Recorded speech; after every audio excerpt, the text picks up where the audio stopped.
How you doing, man? I'm doing good, lad. How are you? I'm very good. I'm very good. It's been a while since we've done a long form video on this channel. About a month. I think the Chelsea keep, loan, sell list was the last long form video. Which, by the way, Adam Keena, I've seen your comment. I know Andre Santos has gone to Man United. In my video, I was like, I keep Santos. Yeah, Santos is good for backup, and you know, even start sometimes. Chelsea sold him. What do you think of that, actually, as a United fan? Well, here's what I think, right? We started off the window wanting Mateus Fernandes, Sandro Tonali, and we were rumoured that we were getting Tchouaméni if he didn't agree a contract extension. Two of those players have joined Spurs because we fucked around. The other one has signed, I think, like a 3 or 4 year extension at Real Madrid. Yeah.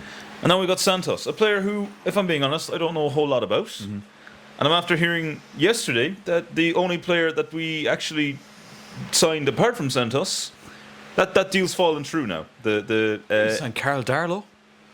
Yeah. He'd be a good backup for Lemens. Might start for Lemens. Well, I tell you, after last night, yes, Lemens, we wish you well, sir. And we hope the psychology team at United are getting paid quite well, because God damn, what a 10 minutes. That is a stinker. That is a stinker. Welcome back to The Verdict.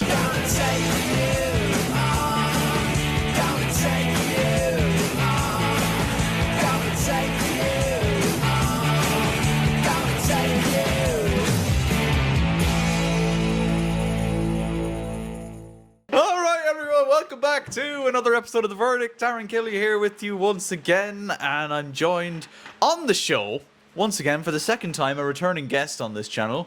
It's Jack Rivach. How are you getting on, man? I'm doing fantastic, sir. How are you? This feels like the start of a Shy Talk podcast. We've got the sign above us and everything. It does. But this channel now actually has more subscribers than the Shy Talk podcast. So what do we make of that? That's a bad one. It is rash. We thought the Brian Greville episode would save us. No, if anything, it's put it. We've lost subscribers. I'm actively losing them. Do you know, I think do you know what it is? It's been the short form content on this channel over the course of the World Cup that's boosted us a bit here. Yes. I don't think there's engagement interactions from like the one I posted today. Someone has left a comment saying, "Why do you adjust your hair so much?" And you know what? I do. I definitely do. Yeah. But why do you care? If you had a head of hair like this, man, you would adjust it as frequently as that. I do need a haircut as well, so like it needs to be adjusted every so often. I don't know what it looks like right now. I think it's quite stylish. I think he's looking marvellous. I threw a rake of powder in it before we started because I was just like, you know, it's got to stay in place somehow. Yeah, powder's clutch now, I would say. Yes. Powder. On a day like today, powder's clutch. So, as of recording this, I'm hoping to get this out tomorrow or the next day as of recording, but we've just watched France and Spain book their place in the semi-finals of the World Cup. Huge game tonight, Norway against England. This video is coming out after the fact, but I'll still ask you how you think it's going to go.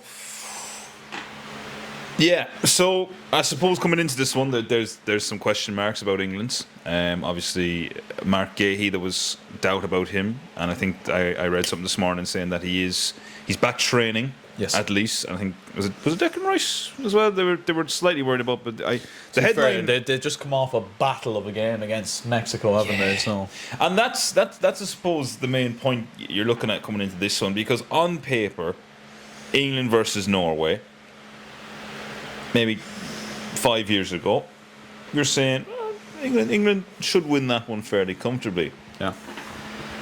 But there's a man, a long-haired Viking of a man, who is making it his mission. Thor Ragnarok. Ragnarok. I don't know. I took a punt on it. I just knew it was going to be wrong. You're close. It was as close as Greenwich is going to get these days. I'll put it to you this way, man. Like, my dad, obviously, you know, he was born in England. He'll support England on the side as much as he'll support Ireland. Yeah, I was actually going to say that's an interesting one because how does he feel? Is he? He would be now. He would definitely have an interest in it. Yeah. obviously because again that side of the family would be all English as well. Of course. So that they're all keeping an eye on it. His view on it was he thinks that England are going to go into this game, you know, not obviously like favourites, but they're going in probably on paper, quality wise, they're probably better in more areas. But he has a feeling, as do I, that some of these players for Norway are turning up this evening. Really? I think I don't know why. I woke up this morning like a philosopher, Isaac Newton hitting the head with an apple type shit. And what I've done is I've seen Noosa cut in on the right, jink left, jink right, bottom corner finish. Wow. And then I've seen Erling Haaland with an aerial header against Eric Konsa. It's a 2-1 victory. Harry Kane slots in another 6-yard tap in, and it's a 2-1 finish. But Norway just a backhanded slots in another 6-yard tap in. But prove me wrong, Harry. Yeah, prove me wrong. Although I will say, in as much as I joke, Harry Kane, fantastic player. Yes, fantastic tournaments he's having. But again, it sounds very biased of me, but I do think Norway could throw a shock in this one. Yeah, it's an interesting one. I've still gone for... One of us is going to be wrong then, because I've gone for an England win. I think I said 2-1 England, actually. I don't think it's a foregone conclusion by any means. England have had some good performances at this World Cup, some not so good performances at this World Cup. I just think they have far more balance and quality around the pitch than Norway do. And I think I love Thomas Tuchel. And I'm stuck in a bit of a juxtaposition. Now listen, I will say this, right? I will say this. And here's a question. Fuck off, flies. England. That just looks like a beat. I'm trying to kill the flies in here. We support teams from England. So this is the argument that's made, right? Yeah. So I nearly feel it's very easy to say, oh, I hate England, I want England to win, yada, yada, yada. And there are reasons for that, of course. But I find myself different to this World Cup. I find myself not hating them quite as much as I usually have in previous years. Yeah. And I don't know if that's maybe to the overall squad being a bit more likeable than previous years. The fact that Thomas Tuchel's at the wheel. I absolutely don't want England to win the World Cup, by the way. It's just let's make that very abundantly clear. But yeah, there's not that burning hatred that there usually is. Yeah, do you know what? I would agree with you there. I actually, now that you've said it, I would agree that I'm looking at some of these players, and again, there's no one in there that I would say I dislike passionately. Passionately. Again, like I say, I don't want England to win the World Cup, but I wouldn't be as aggrieved if they had made it to like a final or a semi-final. Yeah, you know, sort of way. For me now, like Arsenal winning the Premier League is worse than England winning the World Cup. Oh, but 1,000,000%. Do you know? 1,000,000%. I said this already. Nothing boils my blood more than watching Mikel Merino come on and stand. He's done it again. But listen, here's the thing. Mikel Merino stands on the penalty spot. Yeah. Nico, if you look at his heat map, it's nowhere outside, I would say, the 35-yard line of the opposition. And what's funny is he's a six, like he's not a striker or anything. But that's where Arteta does bring him on, and he is effective there as well. Hangs on the goal by his nuts. Yeah. That man. Yeah, absolutely mental. Brick. Let's bring it brick. Let's bring it right back to the very start. Okay. What have you made of this World Cup so far? I think personally, it's been one of the best I've seen in my lifetime. I'm very glad you said that, because I was kind of worried coming here that Kelly was going to be like pessimistic. And I actually 100% agree with you. I have really enjoyed this World Cup. The only thing, I suppose, and it's a common thing, it's just the kickoff times. Yeah, there's some games you've missed that you wish you could have stayed up for. And even some of the lesser games, and I mean lesser by just comparison of like quality and teams. Like there's been some of the smaller teams who've put on some like really good games. Now, some of them are shit, but some games like so What do you good. think? Obviously, this is the first World Cup with the new format. Was there 64 teams? Was it, or was it less? How many teams were in it? Actually, I actually don't know. Was it? There was the last 32, wasn't there? Yeah. But I don't think it was 64. It might be a bit too many. But there was more teams in this World Cup Yeah, than it was around 40 any or other. 50, I 40 or think. 50. It was Yeah. around that. And it's a new format. It's given a chance to the likes of Haiti and Cape Verde and teams like that to qualify. Do you think that's been an improvement on the previous format in terms of entertainment and getting to see new teams? 100%. If nothing else, right, having a round of 32 just adds an extra game of football, which I don't mind at all. If anything, I'd be here for it. And I think, like you say, it gives an opportunity. There's an incentive then for other teams to be like, if they got into like a group of death, let's say hypothetically, that it's not so much as bleak from the outset. Like, you know, you get a draw maybe against one side, and there's half a chance you're going through. Like, but I for me, I can't see any reason as to why we wouldn't keep it. Do you know, like, obviously, some people I know argue probably that, you know, the top two teams, you have to get through your group. You don't want to see teams like, oh, well, we want to finish third now, so we get away from that. Well, actually, no, third place teams I think got the shitter end of the stick. Like, Yeah, but as you'd expect. But I think that it's given teams, those lower down teams, a chance to play not only more games at a World Cup, but a knockout game at a World Yeah. Cup. Take Cape Verde as the example for this. They were so close to bringing Argentina to penalties, world champions. and that anything could have happened there. Yeah. Funny story, actually. I'm just back from the UK, and when we arrived into Dublin Airport when we were leaving, we heard this big "way" from departures. We were like, "Well, it's not for us, is it?" They're not. That's Aaron Kelly. Oh my God, it's Aaron Kelly from the verdict. No, it wasn't that. It was Pico Lopez arriving home. Fuck off. Yeah. What? So we seen Pico Lopez arriving home to Dublin. What a Airport, legend. Yeah. Fair play. So funny, man. So funny. But like even that, take even Roberto Lopez as like a more kind of as a case study as well. He was a fella who I don't think he was even playing professional football till he was in his mid to late 20s. Yeah, he was a late. Joined Shamrock Rovers, been playing in the League of Ireland for the last couple of years. Had an opportunity to join Cape Verde. They reached out to him on like LinkedIn or something like that. That story, by the way, is mental. And then they sent it to him again a couple of months ago, but like rephrased it or phrased it in English or something like Yeah. that. And then he went, fuck it.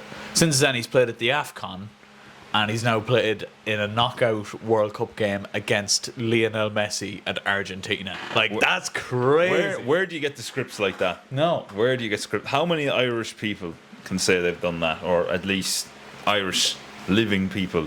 It's a very poorly phrased sentence. Think about this, though. He's gone to the World Cup and the whole Irish national team haven't. So That says an awful lot. it does, doesn't it? Do you know what? As the months have gone by, I'm just like, and even watching the World Cup now, it's kind of really stressed to me. Fuck me, we should have been at that World Cup. 1000%. When you look at, say, not going to name any teams. Even Czechia, who beat us. That was the team I was going to name. Yeah, That was the group. That was the group we were going to be in. We would have been in a group with South Africa, Mexico, and Korea, which isn't a bad group. But I think it would have been a chance for even some really entertaining games. Yeah. And there could have been a third place spot up for grabs. That's what I was going to say. Worst case scenario, I would say a third place is definitely there for you, man. Yeah. And it's so sickening, it's particularly this year when there's a third place option to not get into it. Yeah. Man. There's a lot of shit teams at this World Who? Cup as well. That That you look at was. now. Granted, a lot of them you might look at, say, like the African countries and something like that. Some of them were a bit shit. Even some of the South American ones, you'd argue, not Weren't brilliant. fantastic, Like yeah. even like Uruguay didn't even get out of the group, like, and they were brutal. Like they have some good players on paper too. Darwizzy. Darwizzy, But I'm thinking more like Valverde, players like that. Valverde, man, Araujo. you would be heartbroken because that man works like a dog when he plays, Yeah. and Yeah. his team are just unfortunately a bit shit. A bit shit, unfortunately, yeah. But it's been a wonderful World Cup with some great storylines. But I want to get your opinion on one team in particular. I'm actually wearing them on my chest right now. And one man, because you're obviously you love Ronaldo. You always I'm a big CR7. He's a big CR7 fan. He loves it. Portugal really underperforming. But there's no... Here's the thing. There's no shame going out to Spain. No. But you never... Watching that game, you never felt like they were going to do it. No. And that's the problem. I want to know your thoughts on Portugal. And maybe you can touch a little bit on 41-year-old Ronaldo as well. Okay. So I think, look, the argument and the thought with Portugal from the outset was, does he start? Or do you chop and change in between, I think, is it Ramos? Gonzalo Ramos, yeah. Gonzalo Ramos, yeah. I remember watching the first half of the DR Congo game, which is, I think, their first game. Or was it Uzbekistan? I can't remember. No, it was Congo. DR Congo, they only drew with them, didn't they? Yeah. I watched them score the first goal after like 5 minutes, João Neves, and I was kind of thinking, right, here we go. Yeah. This is gonna set us off now. Came back after training and seen they drew 1-1. Couldn't believe it.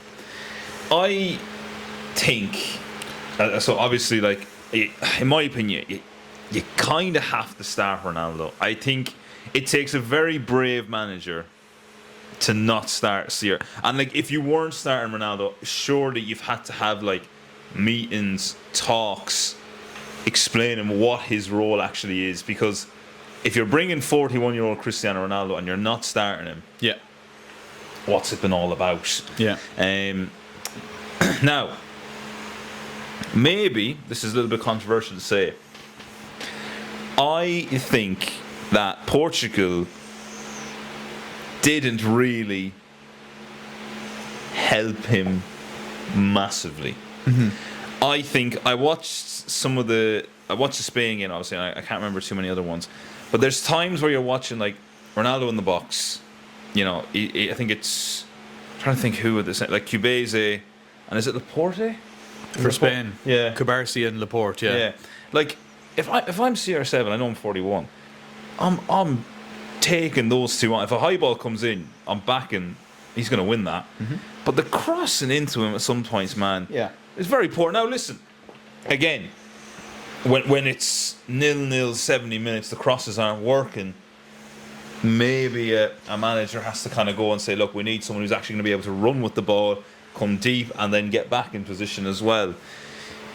And I think, like you say, there's as much as it pains me to say it, there's definitely an argument for it, or at the very least to try two up top, put one either side, have one, you know, obviously Ramos doing the hard miles, and just have him there lingering, poacher style. Yeah. But I just think, like, as much as I don't want to say it, I do think he's hindered them.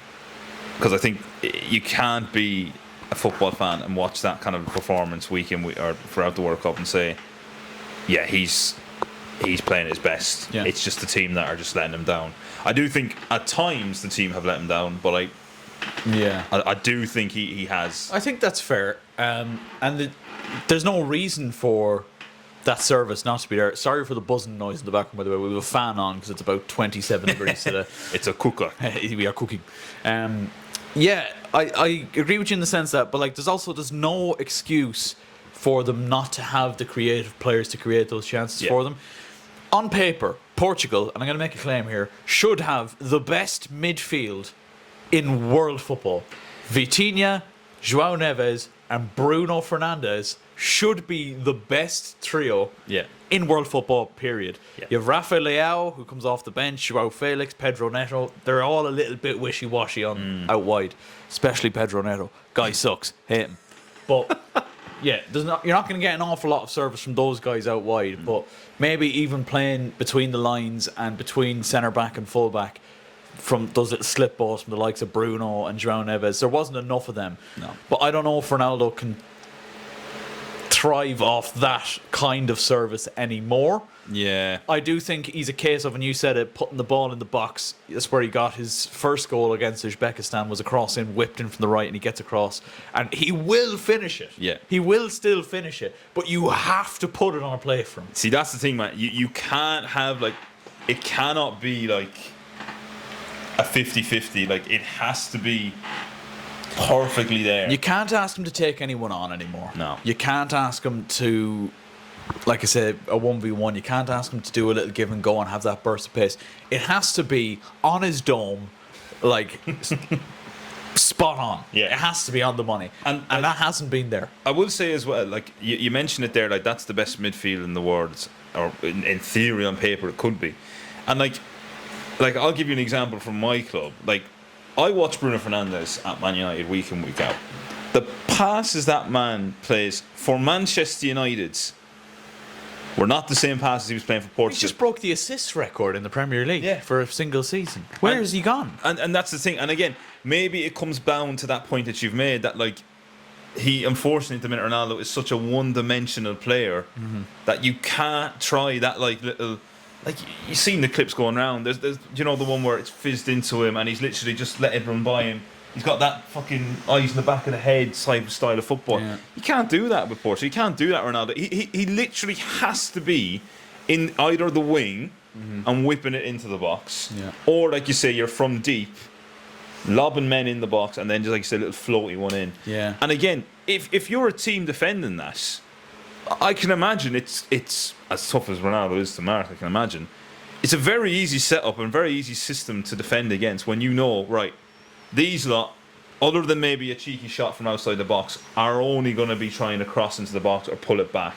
Very, very easy to defend against. Very easy to defend. And the problem you then have, Roberto Martinez is the manager. He's useless anyway. Let's call a spade there. But, like, you can't take him off. You can't take him off, or else he will throw, at his big age, he will throw the toy. Like, we all seen the clip of when he got sent off against Ireland, and I was sitting in this chair and I was going, "You big baby." He is a big baby still. Unfortunately, he is. Yeah. And he will throw the toys out of the pram. Yeah. And when that happens, that disrupts everything as well. So you can't win as a manager, really. They've binned off Martinez and they brought in Jorge Jesus, who was the Benfica manager. He was also Ronaldo's manager at Al Nassr as well. Big whoop. Yeah, brilliant. fantastic. What a career you've had. What a career. But can't help as well but feel that move has been maybe slightly influenced by the big man himself. And this is the next question. He's 41, right? Yeah. 4 years' time. Yeah. The next World Cup, I believe it's being co-hosted by Spain and Portugal. Do you think Ronaldo's going to want to miss a home World Cup? Not a hope. And it won't be his manager. They might put him in cryogenics or something like that. They might freeze him for the next 4 years. Do you know what I mean? Like, they actually might do. I could see, right, a scenario where Ronaldo announces his retirement from international football once this is all over, once the dust is settled, and then out of nowhere, if he still somehow is playing in 4 years, be it in Saudi, MLS, the old here's of Portuguese football or whatever, he will say, I'm back. And that will be... as fucking mental as it is, I don't see a scenario where he's not on the plane in 4 years' time.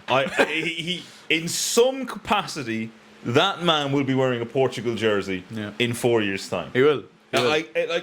Even if he, I don't know, a scenario or something where he's like named as like on the management team or backroom team, player manager. Do you know what I mean? I'm telling you now.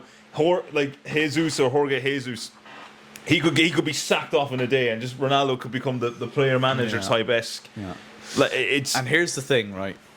I think this doesn't end, and I'm not saying it's all Ronaldo's fault, but I do think if Portugal as a national team want to progress, he has to go, Bled. Yeah. He has to, at some point, he has to go, I'm a hindrance at this point. Let Gonzalo Ramos have his light, or some other young lad coming through and lead the line. It's like fucking Lightning McQueen in Cars, like just refusing to accept that he's done. Yeah. Like Ronaldo, and I said this in a short verdict. He has been done for the last 2 or 3 years. Ever since he's left United, really. He had one really good season when he came back to United. Yeah, top goal And then scorer, yeah. Ten Hag dropped him, and then that was it. He's never really been the same since, to be honest. I think, like you say, when you look at that Portuguese team, there isn't a whole lot. Now, again, I don't know the underage levels, so again, I could be very quickly corrected here. But as of right now, that Portugal team, I think, is starting to get to a point where they're reaching the top of their. It's shit or get off the pot, really, isn't Do you know it? what I mean? It Like, is. You've got to be ballsy here, and you've got to make a decision. Yeah. Because I think, like you said, that midfield, very, very good. Fernandes is getting on. Fucking, like, again, you're looking at some of the players. Ruben Diaz in there. Like, Felix is not exactly a spring chicken. Not that I can't imagine they'll miss him too much. That's funny, actually. João Felix is our age. Do you know that? I thought he was older. No, but I swear to you, boys, I thought he was like 30. And the reason you think that is he's been around since fucking day dot. I'm pretty sure when he got his big move to Atletico, he was only like fucking 19 or 20 or something. Seriously? Well, there you go. Grivach fact checks. Because Yeah. I you genuinely. would think, and the fact that he's playing in Saudi. Yeah, and that's the other thing. Hand on my heart, I genuinely thought, because I know he was at Chelsea and he went to Saudi, and I was like, oh, that's it, he's done, he's finished. I genuinely had to look this up during this. I was like, fucking hell, he's got to be getting on, hasn't he? Yeah. He's like, he's 26, man. That is, bro, that is the career trajectory. That is terrible. That is a bad one. When he signed for Chelsea, I was gassed as well. I was like, oh yes, he's got that something. He's got what Hazard had. Like he had that fucking ability to just pull a team on his back, and he has all the tricks and flicks. But he gets into the final third, and he fucks it 9 times out of 10. Big time. But like he should be on paper a great player for Portugal as well. But like we said, no, there's absolutely zero shame in going out to Spain. The Spain team are a good side, but I think it's the fact that they never threatened. And never looked like they were going to beat I think Spain. the other thing as well is the goal and the way they conceded it was so poor. Like it's one pass. They split like the Red Sea. Complete switch off, and it's for me now. I was watching that. Obviously, I was supporting Portugal in this. I'm not gonna lie. I was following Ronaldo for this World Cup, as I have done for the last 20-ish years of my life. To see them do that, like just switch on, because I actually thought they defended very, very well for 9 parts of the game. Yeah. Yes, they didn't really pose a threat up front, and it felt quite clear from the outset. Nearly playing for penalties or busts. Yeah. Like you say, Bruno, Vitinha, Ronaldo. You got some penalty, Leao, Felix. You got lads who can take a penalty there. But again, like you say, no shame in going out to it. Heartbreak, obviously, for the geographical reasons, but yeah, he'll be playing in 4 years. There's absolutely no doubt in my mind. He's 4 years time. Another team that had a bit of a I won't call Portugal's exit a shock because it was Spain that beat them, and Spain are the European champions. Yeah. But Brazil out Brazil, lads. in the last 16 with Norway, wasn't at the hands of Norway, and Erling Haaland on the score sheet twice, and I think it's pretty much confirmed Neymar's last World Cup as well. Neymar's gone. Brazil, and you would have thought with Ancelotti, this was it. I still on paper didn't think at any point they'd win the World Cup, but I thought with Ancelotti, given his success in Europe, given his success in like knockout competition, similar to Tuchel actually in a way, that they'd go very far in the tournament, and certainly not get knocked out by Norway. Yeah, I agree with you. I think again, for me going into this World Cup, I think there was 2, maybe 3 teams that I was like, right, these lads will be at the business end of the competition, 1000%. Brazil, like I say, they weren't one of the teams I had there, but again, like a minimum, when you look at that team and like in the group stage, like they look decent enough. Like they weren't. Points they were good, yeah, they weren't fantastic, but I was thinking, right, knockout stage football. Fucking Ancelotti's going to get them on now. Going to get them in the right space. There was I don't know, was it this World Cup or previous like competition where he was talking, basically one of the players was talking about how much pride is for the jersey. They were actually talking about like the head chef for Brazil, how he was crying when he got offered a job because he always wanted to play football. He didn't unfortunately make it, but to be a part of the Brazil dressing room, to wear the Brazil crest and the huge national honour, pride yeah. was immense. Like, and then again, you see sometimes the togetherness of the Brazil teams and like how they look, but it's been said already. Again, this is not the Brazil teams that we've seen previously. Like, this was a decent Brazil team still, but Yeah. nowhere near the levels, and it really shows at times against Norway, because barring maybe one or two penalty claims, Yeah. I genuinely don't think they did an awful lot in that game. I thought Norway were very good and hurt them when they needed to hurt them. Like, Yeah. I'm going to put on me blue tinted glasses here for a second. oh, okay, Right? And this probably will be controversial. All right? Neymar going to the World Cup. okay, This World Cup yeah, was purely Oh, yeah, I know where you're going with this. sentimental. Yeah, There's no way if you're bringing the best 20-man squad or however many they bring, if you're bringing the best, Neymar doesn't make it in there anymore. no, He doesn't. you're And João Pedro does. Yeah. I was floored that Ancelotti left João Pedro at home. Could you imagine having a two up top of João Pedro and Cunha? Oh, two bastards, man. That's a problem. yeah. And then, like you say, you got Vinny one side, or playing through in behind them as a whatever, just a free roam. You tried Igor Thiago up front in the first game. This guy doesn't score unless it's 3 o'clock on a Saturday and no one's watching. Yeah. He doesn't. Well, the Yes, he state- might have got like 20 Premier League goals this season. Nobody's seen them. Did you yeah. see any Igor How many do you Thiago goals? remember? How many do you None. remember? None. None. Stunk up the gaff in the first game. Stunk it up, mate. He was really bad. No, he was really bad in the first game. And I don't think he put he might come on as somebody. He didn't start after that. Cunha was in from the start after that. Yeah. And here's the other funny thing as well, right? Neymar was injured. Yes. He Yes. He was injured. He was injured coming into the World Cup. And he did not play. I think, no, actually, tell a lie. He might have played, I think, 10 minutes, was it? 20 minutes in a game before the Norway game. And then everyone was like, okay, Norway game, here we go. Neymar's got his 20 minutes, he's got his fitness back. He's going to be starting. He didn't start again. That's like going to war with a bloke that has no arms or legs. Yeah, He might be good crack. He might do quizzes in the Yeah. evening. Of course, he's good. He's good around the pub table. He's good around the dressing room. He's not going to be much fucking good to you in the battlefield, though, is he? You put him on a stick and use him as like a sniper spot. Like. You can't. You wouldn't bring him. You would not bring that man. Like, you just wouldn't.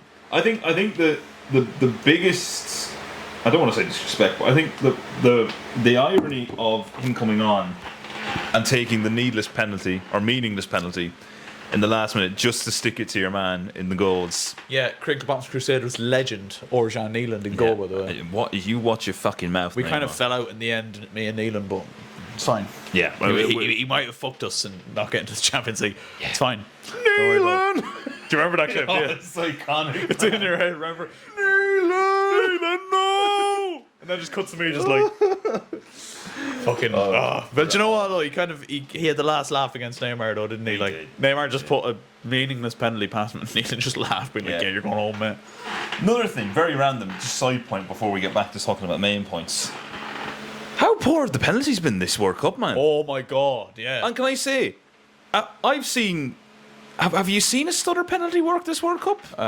Don't think so. No. I've watched. think so. The Like- last three I've seen have been absolutely wank. Well, Mbappe missed. Messi's missed 2 penalties now, but Messi's always kind of been notoriously shit at penalties. Yeah, God love him now. 2022, he kind of helped it, but he still missed one against Poland in 2022. But like he scored most of his penalties in the last World Cup. But To be Bruno fair- Guimaraes missed one for Brazil That was in that game horrendous against penalty. Norway, and that was a huge moment. Yeah. By the way, if Brazil scored that first goal, I genuinely think I think they win. They cruise. Yeah. I really do. Because they started off that game flying. Neeland actually had a fantastic. I know Haaland got the man of the match because he got the 2 goals, but Yeah, Neeland I think Neeland was deserved man of the match, unfucking honestly, believable, because he was brilliant and he made some great saves early on because they were really like under the cosh. But there's been so many just shit. Did you watch the penalty shootout between Switzerland and Colombia? No, actually. Oh my fucking god! Akanji Oh, the defender. skies it over the bar. Davinson Sanchez rattles the crossbar. Like Akanji, if you look at Akanji taking the penalty, that was like someone who's like never played football before, but trying to put a lot of power on it. That he kind of scoops it up over the bar. Leans back as far as he can. Yeah. Like, what is that like? I don't know what the issue's been. The lesson we've learned from this World Cup is that the only defender you let take a penalty is Harry Slabhead Maguire. That's another thing. He should probably have been on the plane, if we're being honest. God, that man should be You on. probably have strong feelings about that, but Listen, right? I understand that, like, Harry, he's been through the ringer. You know, he plays United. he's had a good last season or two, though. He has been so solid. He has been. Like, you need a clutch player to score you a goal. You throw Harry Maguire on. You fucking put a ball in the box. He's getting on that. He gets head I in it, yeah. can't count on my hand anymore how many times that man has saved us. Yeah. Like, from all-time hated player to possibly a cult hero. Yeah. Do you know what I mean? Yeah. And, like, again, listen, nothing against likes of fucking Dan Byrne or John Stones. Yeah. How many minutes has John Stone played? An awful lot last season. No, he's fuck all, mate. He was injured. Yeah. I think he's leaving Man City now as well, isn't he? Yeah. So look, listen. By the by, Big Harry should be on the plane. But He should have been. But yeah, when you lose 2-1 tonight to Norway, you can when thank- Grivac's prediction comes true, come back to this video, this timestamp. I'm going to timestamp the video right here in the comments, and you can come back to that and comment underneath. Yeah. Jack, you were right. imagine that. That would be. That's a clip now. If That is an happens. absolute clip, and I have to do it now because I've stood on business. Yeah, you used to. you put your balls on the table. I imagine now England like fucking destroy them like 5. Yeah. I'm going to ask you actually about the whole USA situation. USA, if in case you've been living under a rock, had Folarin Balogun sent off for a red card, which it's probably it's borderline. I think if you're doing that, then Messi should have been sent off against Algeria in the first game because it's a very similar tackle. You could argue it's a tangle of legs. I thought Messi was very lucky. And this is the same one as Balogun, so it's very borderline. Yeah. But the referee, they make their decision, they send him off, and then big boy Trump gets involved. DT. DT gets involved, and all I'm thinking of is Arsenal fan TV DT now. When is it gonna end, Robbie? DT gets involved, and he calls up his friend Johnny, and he says, Johnny, Balogun has to play. He has to play against Belgium. He's our best chance of a goal. Did you actually see the clip where he basically like admitted it, and he was like, I didn't actually know what a red card was, but when I found out what it was, I was like, that can't happen. And I was there like, This is a disgrace. sorry. I was actually half expecting FIFA to come out and be like, we're actually going to replay the US versus Belgium game because and we're actually going to give the US a 2-0 head start Yeah. for the injustice that happens. I mean to say, like, and I didn't actually mind the idea of the US going deep into this competition, No. but after that I was like, fuck yous. Yeah. And I was delighted. Belgium are fairly average as well, but they hammered the US. I had Belgium down as like one of Belgium and Germany. I know it sounds like I'm just saying it now, but I had Belgium and Germany as my like team that will fucking flop. I didn't even mention Germany actually. Terrible performance. Well, soon we'll get to them. But to see Belgium absolutely destroy the USA, and by the way, USA found out massively in that game. Like, I'm not saying they didn't play difficult teams, Yeah. but I think was that the first like I It was suppose the first what you consider a top team. They played, I think, top like 15 team in the world right now. and Maybe 20. they would have fancied themselves to beat Belgium. You know they would have. Belgium aren't anything special. Oh, they're well past their best. Like I was looking at their front four last night against Spain. Actually, on paper, is pretty good. There's a mixture of old and young in there, but you had Trossard and Doku either side, De Bruyne in the 10, and De Ketelaere up front, which is actually very good for a front line. But the rest of the team is so average. Yeah. So average. That's where you get let down. Yeah. And if you can't get those like front four, shall we say, firing, which unfortunately they didn't in the other game, you have problems. Yeah. And unfortunately, they're gone. Yeah, very funny. We'll touch on Germany, actually. Very disappointing World Cup from them. Also out at the beginning of the knockout stages. Nagelsmann is gone now, I think, isn't he? And they reckon it's going to be Jurgen Klopp to take over. Very exciting. Can he save German football? Because it looks like it's in the shitter at the minute. Like, Do you know what it is, right? I think a manager can come in and you can get a team playing well. But, like, if the quality ain't there, man, no. how far can you really take? Like, I know people will say, well, oh, Cape Verde, they didn't have great quality and they got there. That's togetherness, though. That's what I mean. And like that game against Argentina, with no disrespect to Cape Verde, that was their World Cup final. Yeah. Do you know what I mean? Like they probably never in their wildest dreams. If you're Cape Verde, if you're Pico Lopez and you can't get yourself up for the World Champions, what game can you get yourself up for? Like, do you know what I mean? I think Jurgen coming in is probably the best chance, I want to say, that they have. I mean, you look at other managers that are available or would be interested in going near that German team, like you say. I just think like they just don't have anything massively inspiring at the minute. Like, yeah, like they were kind of like Havertz got a couple of goals. Undaz from the bench as Undav well. off the bench did well. Like, Musiala, I think, was up there for assist as well. yeah, ultimately, like, very frail defensively. Yeah. When the going got tough, they kind of shat themselves a bit. Yeah. And ultimately just weren't good enough. There's been a lot of big nations who just have not been good enough. Like, I was going to mention Belgium, but I think Belgium, actually, with the squad they've had, actually did very well to get to the quarterfinals, and very nearly brought Spain to extra time, only for a last-minute mistake by Le Mans. You would probably say, in grand scheme of things, and considering their previous track records, you would probably say they've slightly overachieved a little I would bit. say they have. Yeah. And like that win against the US was a big win, and they deserved it as well. Like, Lukaku's been banging in goals off the bench as well, which is crazy. But I think Spain, as I kind of predicted, was always going to be a step too far for them. We'll mention the bit of the elephant in the room. They might be gone. They might be out by the time this verdict goes out. But Argentina, champions at the minute. People are losing. Happy. People are not happy. People are losing their heads saying No. the whole World Cup is corrupt. FIFA wants Messi to win. What's your 2 cents on this, Mr. Grivach? I watched the Egypt game, and don't get me wrong,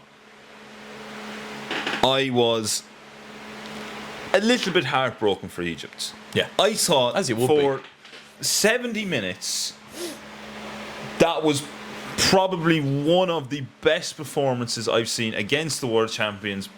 Beautifully manufactured as well. Yeah. Like, played the game perfectly. Yeah, barring Cape Verde, of course. That was like, had a goal taken away from them. I suppose, like you say, he stepped on the man, foul, or even if you say he's not stepped on the man, your man behind him has literally dragged his leg back. He was going to foul him anyway. So one way or another, there's a foul in there, whether you like it or not. Yeah. To come back from that and then get another goal from that, only about 5 or 10 minutes after that. And I said this as well at the time. I genuinely think if Egypt had held out 5 minutes longer, I genuinely think they would have got over the line. And you got the impression when Argentina got one that they were going to get another. And you cannot, like, you give these boys a sniff. And that, look, people have said, like, oh, Argentina, they've been so shit, they barely got through it in the easiest possible bracket. Like, no matter what you say, to still come back from 2 goals down, even having played poor, is still... I think it's being underplayed and underrated how crazy of a comeback that is. Yeah. In the last 10 minutes to get 3 goals after stinking up the gaff for 75, 80 minutes, like you say. It's like they turned the switch. Oh, yeah. And started just... They remembered, oh, fuck, we're Argentines. We can actually play. Because people are calling it corrupt, I think it's kind of taken it away from what is a fucking great comeback. Yeah, and I think the main thing that I'm aware of, and again, you can correct me if I'm wrong here, was that they felt very aggrieved by the fact that he didn't go to the monitor and check the possible penalty in the build-up to the third goal where I don't know, was it Salah or someone was fouled? Or Salah tripped up. gets dragged back by McAllister, they're saying. Yeah. But like, if we're giving that as a penalty, It's very soft. what are we doing? But like you say, I think, like you say, and then it was obviously the referees come over and explain that they've reviewed it and told them it's nothing, and you can. Oh yeah, there was and there was another one where there was Alvarez on Salah. That's who it That was. was the Yeah, one. yeah. McAllister drags back Zico or someone else. The Alvarez one is closer to a penalty, but if you actually you put your eyes Yeah. and watch it, he actually does touch the ball first, and then Salah falls over his trailing leg. Yeah, exactly. Do you know? And like Salah himself hasn't come out and I know your man Zico came out and called corruption. Oh my god, That was the a crazy fucking interview. rant he went on, lads. But, like, oh my, Salah was kind of like, look, we all say things in the moment. yeah, We're at fault for losing that game. We had that game and we lost it. And that's the reality of it. They did lose it, and in fairness, fair fucks to Salah. He hasn't, covered himself in glory when it comes to interviews and stuff like that in recent months and that. But that's the right. If you're going to go out, this is the point I'm going to make here. That's the way to do it. Yeah. The fact now that you've gone and started crying about like, oh, corruption, they don't want us to win. Like, in my opinion, it's tainted the whole fucking what was an unbelievable game of football. Like, Yeah. genuinely so enjoyable to watch. Back as a neutral, anyway. Obviously, if you're Egyptian now, not the best one to watch. No. But as a neutral, that was a fucking unbelievable knockout game. And I think, like you say, it's just taken it away. And like I've seen like different headlines of like people saying that FIFA or they're being investigated in Argentina, are being investigated over like fraud or some bullshit speculation now that they're throwing out there because they've cried corruption. Yeah. And in the good old US of A, they don't stand for any of that nonsense. No, never. No. No, They no. do not stand for corruption. And I think that's the problem with it as well. That's what's fueling the fucking Twitter bots that are saying it's corrupt, because the fact that in the last literally couple of days before it, Trump literally overturned a red card. He bought a get out of jail free card. That's where FIFA don't help themselves, and No. FIFA are definitely corrupt. There's no way about that. I think like this is the thing, right? As good a World Cup as it has been, and this is like the hardship of it.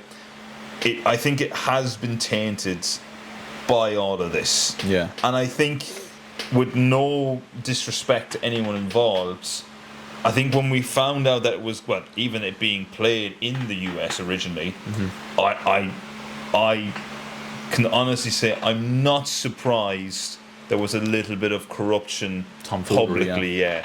As well as like obviously there'll always be hidden under the table dealings. We all know that, unfortunately. Yeah. But I think, like you say, the fact that it is public and it was so like it was admitted Yeah. a day after that he basically bought fucking Balogun out of jail. Yeah. It does kind of taint, and then like you said, obviously then doesn't help when Argentina are being accused of doing something that I just don't think that. I think at the end of the day, if you're throwing out claims that a team is, going to corrupt a competition, the first teams I would be looking at would be host nations rather than, Yeah. Yeah. And look, people's argument is, they have to keep Messi and all the big players in the tournament. Why didn't they do that for Portugal then? Why didn't they do that for Brazil to keep Vinny and Neymar in? Yeah. So like you have to ask these questions. Like basically, get your head out of the sand. Yeah. Argentina's World Cup has not been corrupt. Have they got one or two favourable decisions here and there? Yeah. But Probably. I in counterpoint to that, the refereeing has not been fantastic at this World Cup. No. And teams have got away with penalties. Teams have got away with potential cards. And I understand, like, Argentina knockout game, it's a high-profile game, there's more eyes on it. But, again, like you said, if you use your actual eyes, Yeah. and you're watching the other games, it's Basically, what people like to do is they go onto Twitter and look at screenshots, and then they make their mind up off that. Actually, sit down.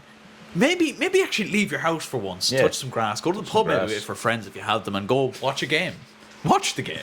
yeah, Might be an idea. simple as that. Might be an idea. This informative ad is brought to you by the people at The Verdicts. With their heads screwed on. Yeah. Fucking hell. God. Incredible stuff. What has been the best game of the tournament. Oh, And there has been some humdingers. fuck. Oh God, Because there's been some good ones, and it's hard to kind of like you could throw that Argentina Egypt game into the hat.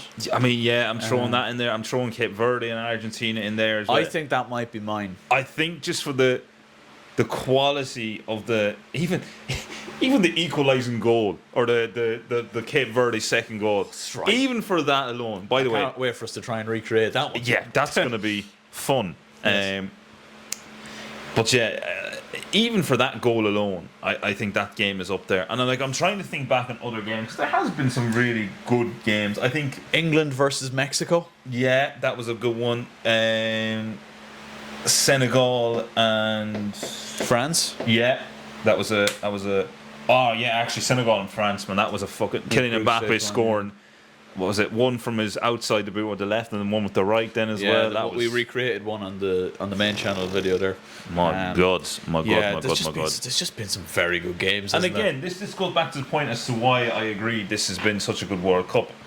The quality of games, like, yeah, you're going to have a couple of shit games here and there, lads. There's fucking 40, 50 teams in there. There's going to be, statistically, a bad game or two in there. Mm-hmm. But it's been a fucking great World Cup. I think anyone who doesn't think it's been a good World Cup now, you either don't like football or your favourite team has got knocked out early and now you're just being a sour cunt. Yeah, Do you know what I mean? that's facts. It's just, That is it's facts. just been a good Now, World you'd Cup. even argue Spain and Portugal wasn't a great game, No. but like these you have to fucking watch the bad games as well. They're not all going to be 10 out of 10s, but I think by and large, it's been a World Cup where teams are going all out to win games. There's Yeah. very few cagey games. Yeah. Very few like Play for like I know penalties. Cape Verde got a couple of draws, like, but yeah, very few games where teams are playing. I'd argue even in those games, Cape Verde were trying to win. Yeah. You know. And that again shows like I watched obviously the Belgium game last night, and again that was a game that it felt a bit like maybe we're hanging on for penalties here, and that's a team that has quality players. Yeah. Again, no disrespect to Cape Verde, they do not have the same quality, but them boys are playing for the fucking jersey, man. Like they are going out there trying to win. They're not trying to sit back No. and fucking let Argentina. Would you though? Because you don't know when you're going to play in a World Cup next. You don't know if No. you're going to qualify in 4 years' time. And that's the thing, like, fucking fortune favours the brave, man. That's what they say. Well, that's what they say. You know, Yeah. go out and play a fucking game. Go out, like you say, World Cup football. Your nation's here watching you. Go fucking play, man. Yeah. If you get bet, like, this is the thing. There should be no pressure, because if you get, like, slapped 5-6-0, yeah, it's embarrassing. But you could argue it was expected. Yeah. You go out and play the game, you can fucking win. Then everyone's like, holy fuck, these lads are unreal. Yeah. And we nearly did say that. Who is going to win the Golden Boot? And then maybe as if we're being honest, probably as a result, the player of the tournament. This Golden Boot race has been insane. I said it on a short verdict. Big players showing up. Like Mbappe, Haaland, Messi are all tied on, I think it's 8 goals, which is crazy. Yeah. Considering all 3 teams are still in. Yeah. And we're in the quarterfinal stage. Like, absolutely, like, I think it's 8 or 9 goals each. Yeah. Ridiculous. Like, I'll take him. Do you know what? I'll take Messi first. I didn't expect Messi to be good at this World Cup. This is the thing to be I honest was with actually going to mention to you. We had a chat before the Brian Greville Shy Talk podcast, and we discussed like what Messi's going to be like. How's he going to play? Like, I think we had said he's going to be like a 6 or like a deep line playmaker. Yeah. He's playing up front. He's playing striker, mate, And he's scoring goals. and not just like again, not tappins. He's scoring scored screamers. prime Lionel Messi fucking goals. Yeah. Like, he obviously, clearly doesn't have that burst of pace that he used to. No way, But man. when he gets the ball, it is still hard to stop to him. get it off him. Yeah. And he's still, like, I'd argue the Egypt game was the worst he's played in a lot. Like, he was very poor for 75, 80 minutes. He scored But he half still volley. comes out with a fucking goal and assist. Yeah. The equalising goal and an assist for Romero to get them back in the game. How is he doing it? He's What do you say- 39. What do you say about this man? What do you say about this man? I like this. This is not This is not a version of Messi. I thought, and you know what? In terms of his mentality as well, because he's already done it, I think like on paper, he doesn't really care. This is fun now. This is But just playing. is that the reason? Like, is Messi coming into this World Cup being like, look, pressure's off. We want to go deep in the competition, but like, Yeah. I can just enjoy it now. I can just play. but at He's the a bit of start, freedom. At the start, I'd have argued that. But did you see him at full time in the Crying Egypt in game? tears, He yeah. burst into tears. He still wants it. Yeah, which is a crazy thing at 39, like I say, because he has, and again, correct me if I'm wrong, he has won everything that he He's can done it win. all. Yeah, He's more Ballon d'Ors than anyone. He's widely regarded as the GOAT already. Has been for years by a lot of people say 2022 was what separated him from the rest. But like, he's been widely regarded as the GOAT by a lot of people for years. I remember Gary Neville who played in, and he was doing punditry for Sky Sports in the 2011 Champions League final when you lot, Man United, lost to Barca at Wembley. Messi was 23. Gary Neville was calling him the GOAT then. yeah. And he played with Ronaldo. He played. Ronaldo played. This is 2011. yeah. People were saying this. That, Do you know? that is madness now. I would say. Like, you'd think he's not. Well, he's got nothing left to prove. He can just go out there, but he clearly still fucking wants it. Yeah, that's the thing, man. Like, he has that burning passion still. Is there an element of he knows he's finishing up, So he wants to go out on a bang, sort of thing. like, and he just wants to keep having these moments, and he knows his next game could be his last. Yeah, I think there's an element of that. I think, like you say, he's doing what Ronaldo wishes Ronaldo could do. Do you know what I mean? He is now like at the stage where he is like, he could sit back and he could, like you say, he could play in that 6 or that like deep line, maybe 10, and just ping the ball off, let the game pass him by. You know, a couple of tidy passes, just be Messi. You know. He's not doing that. He is actively, like you say, going out there. He's going late into the box or the edge of the box. He's going in for like the cuts, cutting back on his left, curling it in. Like, this is, I said this the other day.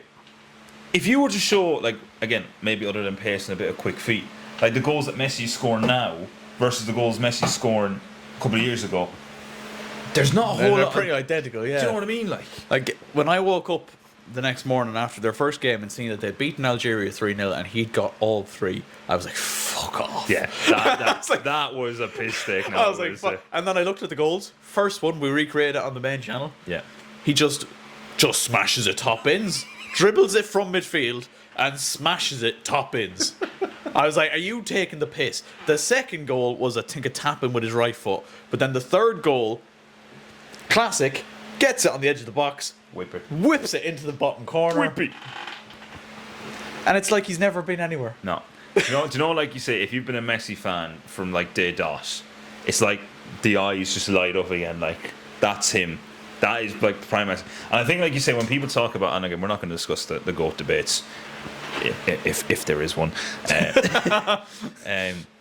But just, I think the fact, like you say, 39, and he's doing all this now is crazy. And again, the biggest compliment to him is that he's 39 and he is on par with probably the 2 best young strikers in the world right now. We call them young, but they're arguably in their prime now, the best versions of themselves. Yeah, sorry, that's probably the right way to say it as well. But again, that's the level that he's at. Like, I love Ronaldo. I will die on that hill. I like, again, I know you're a Messi man. Like, I will. You cannot convince me that Ronaldo is like not what he's my day dot. Right, not changing. You cannot deny what we are seeing, man. It is literally happening in front of our eyes. He's a freak, Messi. There is no other way to describe it. He is a freak. What he can do with a football, we may never see again. Yeah. Facts. There you go. Quote that. Quote that. Yeah. Have that on your fucking frame. Stick that in a fucking t-shirt. Out fucking played. Haven't said all of that. I think Mbappe is going to win the best player of the tournament. Yeah, I think. And I think there's a Ballon d'Or waiting for him. Yeah. Yeah, I just think Mbappe, will sweep as well. I think he'll sweep the awards, especially if France win the World Cup. I think he'll get the Golden Boot as well. And like I said, I do think there's a cheeky, elusive Ballon d'Or waiting for him. Here's a question for you, actually, and I don't know the answer off the top of my head. Who is the top goal scorer in a single World Cup? Is it close? No, see, What is the most goals? I think it's some French Donny, and he had like 13 or something. So like, Mbappe's going to want to do that, isn't he? Like, doable. Yeah. And I just think he's been so long looking for this Ballon d'Or, you feel like.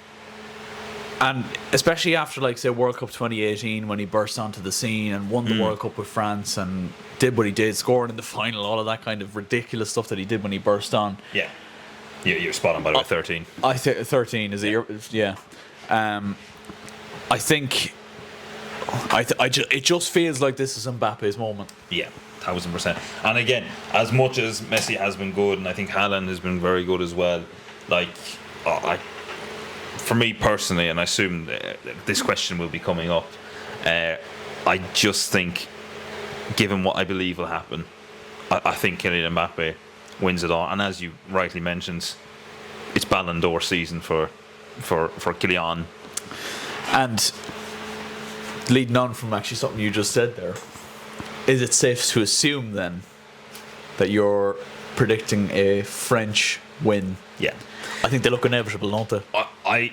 I said, from watching them in the competition, and like, again, the squad they have and the options they have been probably the most consistent team at this World Cup in terms of, like, the quality of football has been class, the goals they're scoring are unbelievable, and you've got a bench which is just littered with quality throughout. Yeah. The only other team that I think stops them is Argentina.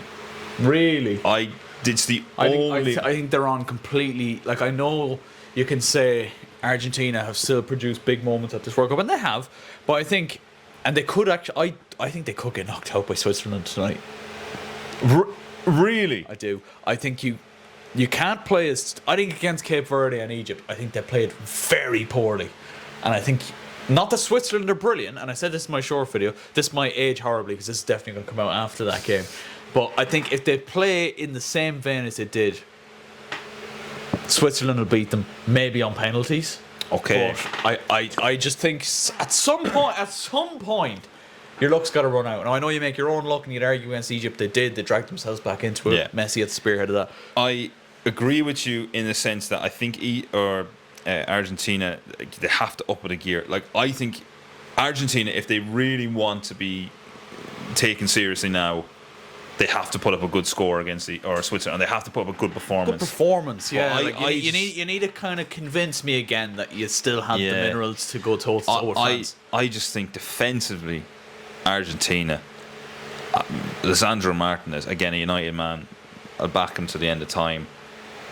I think he was at fault for both of the Egypt goals, or he was in there or thereabouts for it. Yeah. Christian Romeo, he's got a mistake or two in him, and possibly a red card. Yeah, which, by the way, I think he's done well not to get a red card at this tournament. He has, yeah. I just think, like, is it the even, likes of even Emi Martinez in goal isn't quite as good as he was a couple of years ago. No, like, I'm just thinking, like, Brie Embolo, is he? Yeah, he's been scoring goals at this World Cup as well. He's a big physical. I just think poor Martinez getting the wrong side of him now for a cross. I think it's not looking good. But I do understand what you're saying. I think, and again, it's not due to Switzerland being fantastic or anything like that, because I really think they're very average. Yeah. But Argentina have looked so shaky. Last couple of games they've looked really, really shaky. They were good in the group stage. But ever since knockouts now, Egypt and Cape Verde, they rolled their luck massively, and their performances have to improve. And I'd think England would beat Argentina anyway if they got through. And it could set up a France-England final. Mike, that would be... Like, imagine that. There could be wars fought over that. Yeah. And I think I just think France are too good. I think they're too good. Now, right, you'd argue maybe they have, like, Morocco didn't give them much of a game, even though Morocco on paper you'd think probably should. Like I'm interested to see, and this is why I'm so looking forward to Tuesday night, how they're going to get on against Spain. France. Yes. Yeah. Because Spain are good, and they have good attacking players. Yeah. And they're European champions. It's the biggest test of France's defence we're going to see so far. Yeah. And that's where I don't think they've been questioned enough yet. Yeah, I agree with you. I think actually that's one thing you'd probably say about all of the teams this season in the World Cup. Defensively, big questions asked some of these big teams. Like I'm thinking like France yet haven't been tested. Argentina have been tested and have in a way been found out a little bit. I think England, again, I don't think that is their best.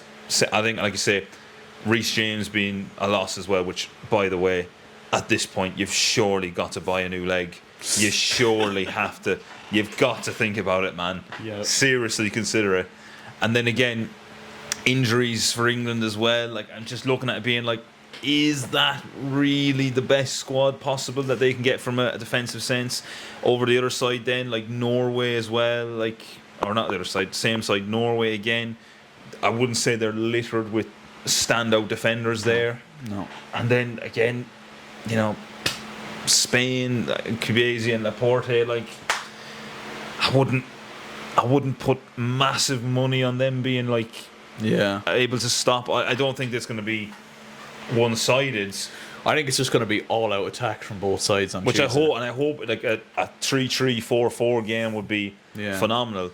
But I'm going to throw a bold prediction in here.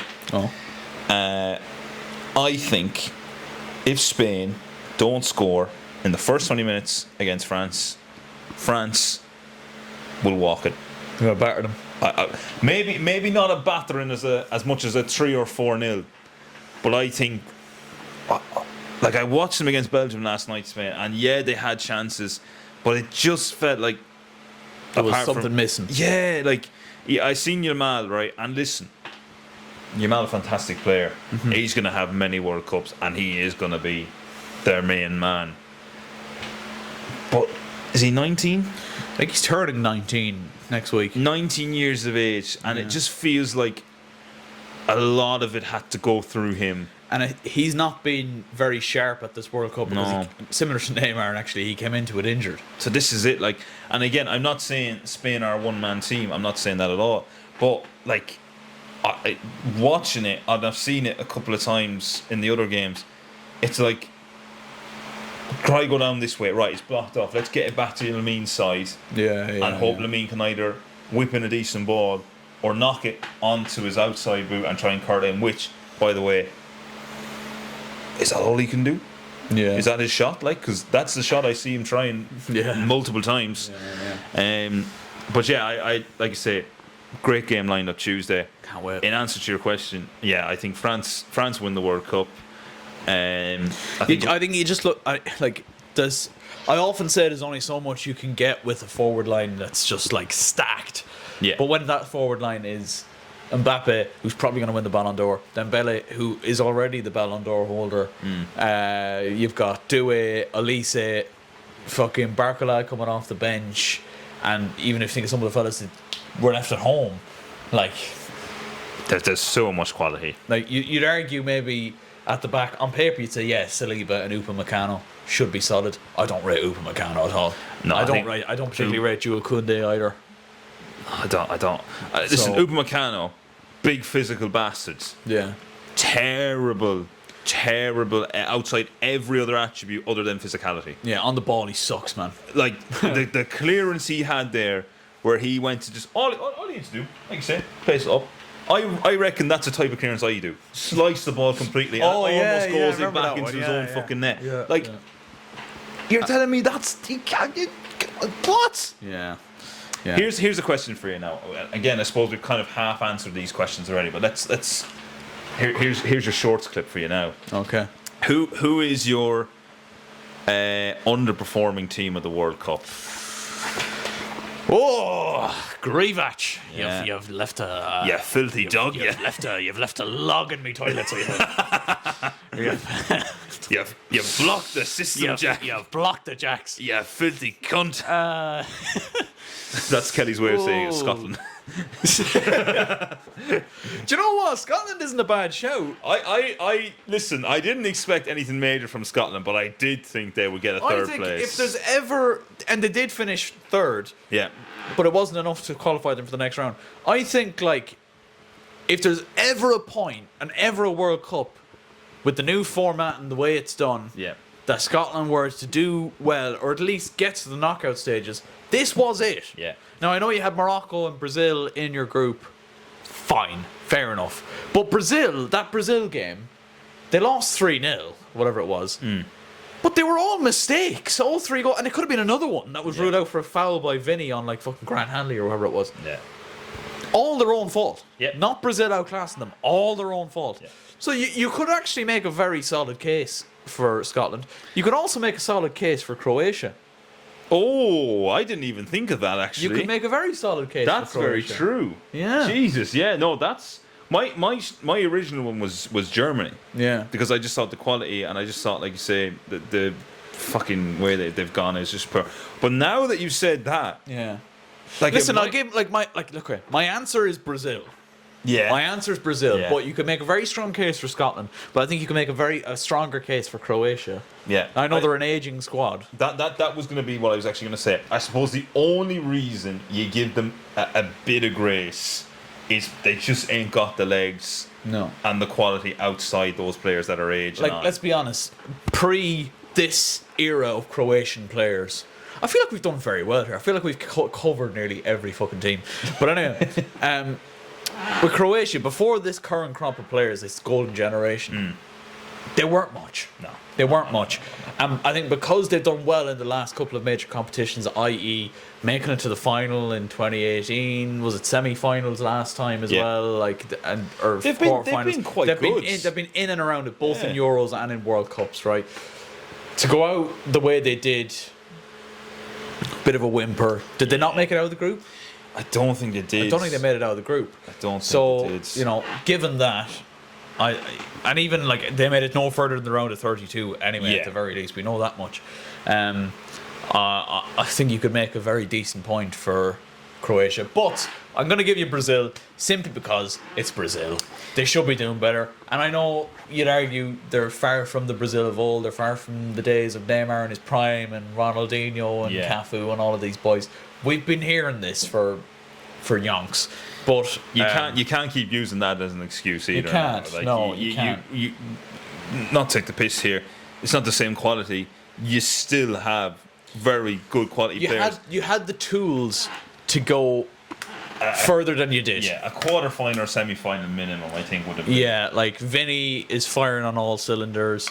You have Cunha, who's done well at Man United. Bruno Guimaraes in the middle. Casemiro, he's gone to Inter Miami now, but he's had a wonderful season for Man United as well. Yeah. Defensively, you'd think, Marquinhos Marquinhos and Gabriel. When we talk about centre back partnerships, there's not many more. Like we were talking about Spain and France, England, maybe not having the that's true, strongest actually, defence. yeah. On paper, you'd say them two should be some of the more solid. two starting centre backs in the Champions League final. Well, Marquinhos has just captained PSG to back-to-back Champions Leagues. Yeah. Gabriel has been a pivotal part of Arsenal winning the Premier League and a pivotal part of them losing the Champions League. Wait! But, do you know, Alisson's in goal. Like that, the spine of your team is very strong, you know? Yeah. And you could argue they're unlucky with injuries and stuff like that. I get that as well. But even at that, you left João Pedro at home. You did do that. You quite literally had an extra tool. You probably For Neymar, who has one leg. Do you know? yeah, and has not been playing top level football now for quite a while. No.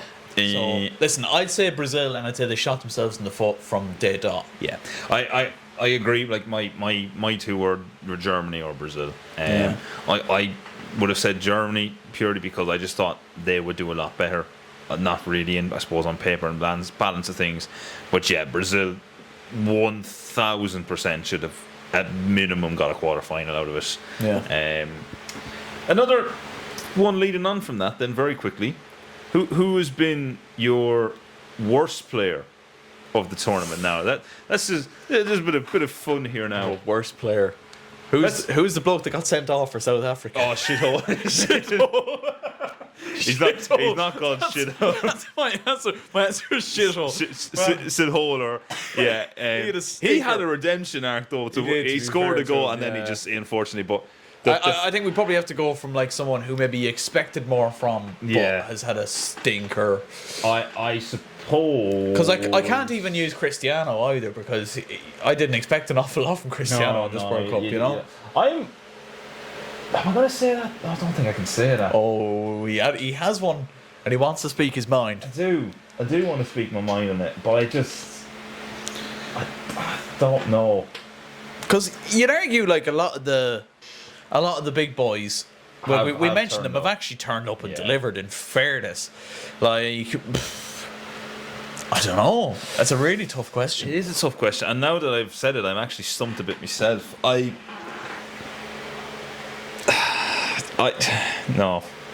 No. He's planning on saying. I wanted to say Gabriel. Okay. I thought, like, and again, particularly considering it would be considered one of the best centre backs currently in world football. All right, I know he's had a rough month and a half, Yeah. 2 months, but I watched him against Norway, and particularly for the Haaland goal, Quite funny how he got out jumped. absolutely diddled, Yeah. for want of a better word. I don't think he's a bad player, but in terms of like, if I was to get a player to deal with Erling Haaland, he's high up on that list. Yeah. Gabriel. I also I have an answer for you actually. Go on, actually. Because you're talking about Brazil. We slagged him off earlier. He doesn't score unless it's 3:00 on a Saturday. Igor Thiago. Do you know what? That's my answer. That's a very, because again, 20 Premier League goals, all-time Pui performance, proceeds to be completely dropped by Angelo. Yeah. Or Angelotti, not Angelo. I was going to say Doku either. Yeah, I could back Doku. I'll let Doku off Yeah. because he had the birth of his child. Fair enough. Head's not in it anymore. Do you know what? Fair play, because I didn't actually know that. My My head wouldn't be in it either. So. my head would be so far. Yeah, on Mars. I think, like you said, there's a case in there for a Brazilian player or two. Yeah. I actually, as much as I don't want to say, I'm really slagging off United players today. And again, it sounds like I'm not a really United fan, but I think Casemiro was quite poor at times. He looked his age. Yeah, He looked he was his age. being asked a lot of, I think, by Angelotti in this tournament. There's another one that pops into my head there. Who was it? Fuck, it's gone. Oh, It's gone. is it Alex Baena? Spain? Oh yeah, yeah, He's getting started over Williams. yeah. He's been poor actually. Why? Yeah. Why? What has he done? I didn't know much of him before this World Cup, Yeah. and I was like, fair enough. He's got a couple of games. Oh, here we go. It's dropped. He's come Actually, back. it's not the one that I was thinking of, but it's actually a new one that's popped up, and you're not going to like this answer, unfortunately. Oh no. And it's simply because Fuck off. Mate. it's simply because He didn't mean it. it's simply because he's coming off the back of his best season ever. Bruno Fernandes. Yeah, I thought that was coming. He needs. I He's a tried- player that should be putting that team on his back. I tried to stay away from Portugal because I was like, in my head, I was like, okay, that when you mentioned 20 assists, I was like, fucking, he's gonna mention that earlier. I don't know why I didn't think of Bruno Fernandes. He has been poor. And I think I've loved watching Bruno Fernandes this season for Man United, even as a Chelsea fan, who thinks he's a bit of a Rotter. knob, but, like Yeah, I think. Jokes aside now, and again, another United player I'm about to go into here. When you see Bruno Fernandes, and again, I've mentioned it earlier, I mentioned it again. If you watch Bruno Fernandes in the Premier League versus when he played for Portugal this World Cup, Two it different is player, not yeah. the same Gosson at all. no. And we Why is have that? literally seen him put the team on the back. Do you know what? I actually don't have an answer to the question other than, is it just a case, and this may be a bit bad, is he just not used to playing with like real high quality players? Yeah, That, like- United, he's used to being the man, isn't he? Yeah, he is the number, like, you always say, if there is a chance you bring it out to Bruno, let him put it in the box, let him have a shot, let him do something with it. Here, like you say, he's got Vitinha, João Neves either side of him. Yeah. Is it just a case of, is it stage fright at the big age of Bruno Fernandes? I don't know. Maybe Portugal's system just doesn't work for him. It has to be something like that. Either that, or he just. Because you could argue at United, he maybe gets the license to do what he wants, but at the same time, he puts in hard yards for United as well. Oh, man, he's like, the mileage he's putting in is crazy, and he's back defending. He's back going forward. Like I remember watching the 1-0 win at Stamford Bridge against Chelsea, and he was the best player on the pitch. But he was like, not that Chelsea created too many issues for them, but like he was up and down. He got the assist then for Cunha for what was the winning goal, and that was a performance where he put the team on his back. You had Mazraoui and Heaven were your two centre backs. Crazy partnership, by the way. Crazy, but like Bruno was still back doing the dirty work. He's been an absolute shadow. Yeah, of himself. I really hope, like you say, it is just something like the system. Yeah, because like you say, that performance, and again, but off the back of what has been a really bad start to our transfer window for United. Again, we're not going to talk domestically, but just very briefly, I need him coming back, firing. Yeah, do you know what I mean? We need something positive. So, do you know what? I'm gonna have to agree with you. Unfortunately, I think, like you say, coming into the competition versus where he's leaving it. Yeah, it's Bruno Fernandes. Yeah, this is Manchester United. This is your heritage. Yeah. This is United's. Yeah, yeah. I think you might be right. Well, do you know what we'll do? I think I'd love to do something before the start of the Premier League season, but I'd love to get a few of you in here. Have a bit of proper debate. Maybe you and Mark.